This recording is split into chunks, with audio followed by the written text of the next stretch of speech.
سلام دوستان، خوش اومدید به این ویدیوی زیبا از من یعنی یوسف تیک تاک.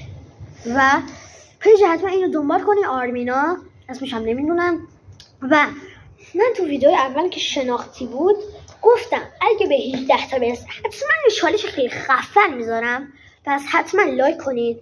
اگه به 20 تا برسه 2 تا چالش انجام میدم، ولی اگه به 30 تا برسه برای شما چالش میذارم.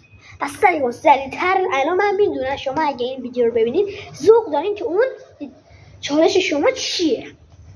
برای همین ما نمیگیم که سریعتر لایک این بالا رو بزنین.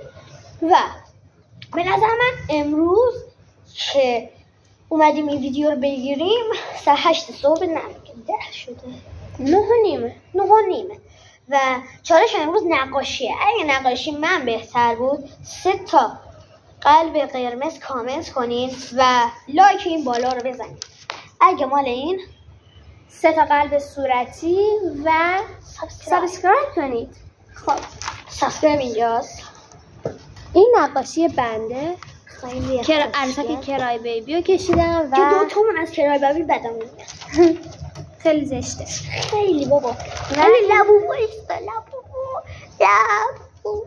و اینم نقاشی که یوسف تیک تاک کشید.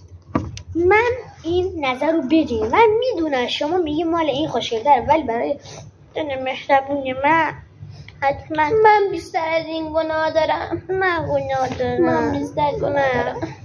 خب اصلا چالش های دیگه هم میذاریم.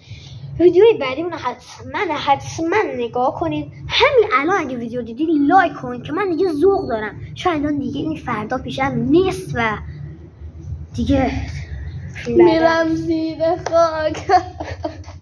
خیلی خوب شوخی کردم. پس حتما این ویدیوی شناخت رو لایک کنید و فعلا تا ویدیو بعدی بای، خداحافظ.